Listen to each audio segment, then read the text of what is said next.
30대 평균 이거 맞죠? 연봉 1억, 서울 아파트 보유, 인서울 4년제 대학 졸업, 5천만 원 이상 자동차 보유, 현금 1억, 은퇴는 자산 20억 이상이어야 가능. 이상 온라인에서 볼 수 있는 30대 평균이었습니다. 근데 좀 이상하지 않아요? 다들 잘 산다는데 왜 내 생활은 팍팍할까요? 정말 모든 30대들이 이렇게 잘 사는지 뇌피셜이 아닌 통계청에서 확인해 봤습니다. 1. 30대 진짜 얼마 있나? 결론부터 말씀드리면 30대 가구별로 평균 자산은 3억 8천입니다. 참고로 자산은 부채도 포함되는 개념이고요. 사실 모든 현상을 볼 땐 평균만 볼 게 아니라 중앙값도 봐야죠. 평균에는 오류가 있으니까요. 저랑 같은 30대인 아이유가 100억 벌고 제가 빵원 벌면 제 소득도 50억이 돼버립니다. 중앙값은 100명을 세웠을 때 정말 중간에 있는 사람들을 기준으로 한 것을 말하죠. 그래서 평균값이 아닌 가구별 중앙값을 알아보면 자산 2억 8천, 부채는 1억 있으면 딱 가운데 있는 사람이라는 거죠. 진짜 30대 평균이 서울 아파트가 아니라는 거예요. 출처는 아래 이미지 참조해 주시고요. 그럼 우리나라 전체 순자산은 얼마일까요? 4억 3천인데요. 부채는 9,100만 원입니다. 자세한 사항은 그림을 참조해 주시고요. 그럼 30대는 진짜로 얼마를 벌까요? 2023년 기준으로 30에서 34세의 중위소득은 315만 원이고 35세에서 40세 미만까지 중위소득은 351만 원이라고 합니다. 평균은 좀 더 높은 걸 확인하실 수 있죠. 그렇지만 이젠 우린 평균과 중앙값의 차이를 알고 있죠. 그럼 혹시 우리나라 전체 중위소득은 얼마일까요? 우리나라 사람들 전체를 줄 세운 뒤 딱 가운데 있는 사람의 소득, 그것은 바로 3,454만 원입니다. 출처는 통계청이에요. 그럼 여기서 또 궁금해지는 게 있습니다. 30대 진짜 다 자가가 있을까요? 조사에 따르면 10명 중 4명입니다. 사실 인터넷에서는 서울 아파트가 아니면 집으로 쳐주지 않습니다. 빌라도 인터넷에선 집이 아니죠. 근데 갤럽 조사에 따르면 20대의 주택 자가 보유 비율은 10%, 30대의 주택 자가 보유 비율은 40%로 전 연령층에 비해 가장 낮다고 해요. 나이가 아직 젊은 나이니 당연하겠죠? 30대에 처음 취업하는 경우도 많으니까요.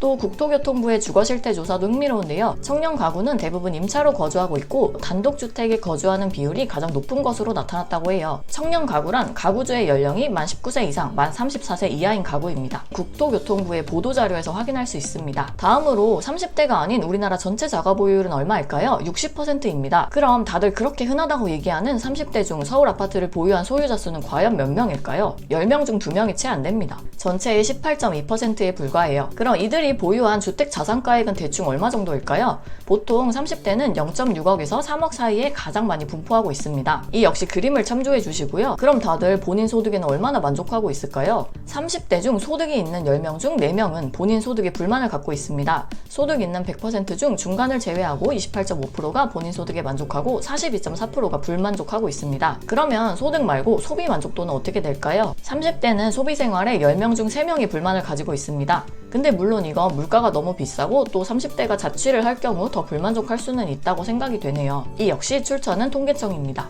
그러면 세계와 비교한 한국 30대 평균은 어떻게 될까요? 서울에 아파트가 있다는 건 우리나라가 아니라 전 세계 기준 상위 10%라고 합니다. 이건 틀린 말이 아닌 것 같은 게 전 세계 사람들의 40%는 아직도 인터넷을 써본 적조차 없다고 합니다. 이게 오래된 결과가 아니고 작년 기준이에요. 그럼 도대체 우리나라 사람들은 왜 이렇게 평균을 올려칠까요? 원래 인간은 농경사회에서 무리를 지어 생활했죠. 이 무리에서 튕겨져 나오면 생존의 위협을 받을 수밖에 없었고요. 따라서 무리와 비슷한 속성을 향유하고 싶어하는 건 인간의 본성이라고 생각해요. 하지만 우리나라는 거기에 한 가지 특성이 더 추가된다고 봅니다. 그건 보기 싫어도 주변 사람이 너무 잘 보인다는 뜻이겠죠. 내게 지나치게 많은 정보가 주어지는 거죠. 아무리 귀를 막아도 SNS로 타인의 삶을 들여다볼 수 있게 되었죠. 그래서 다들 눈이 하늘에 달리게 됐고 절망을 하게 됐죠. 결론적으로 비교는 가장 빨리 불행해지는 방법입니다. 우리는 못 가진 것에 대해서 미래의 욕심을 미리 부리곤 해요. 과거에 가진 건 그냥 0으로 만들어버리죠. 즉 내가 지금 가지고 있는 것은 완전히 제로로 생각해버립니다. 저도 그랬기 때문에 잘 알고 있어요. 저는 평균 관련 글을 볼 때마다 가슴이 답답해지는데요. 잘 살고 싶다고 생각하는 것까진 좋지만 그 잘 산다의 기준이 하늘 위에 달려있는 느낌이에요. 사람이 아무리 열심히 달린다고 해서 하늘까지 달릴 수가 있을까요?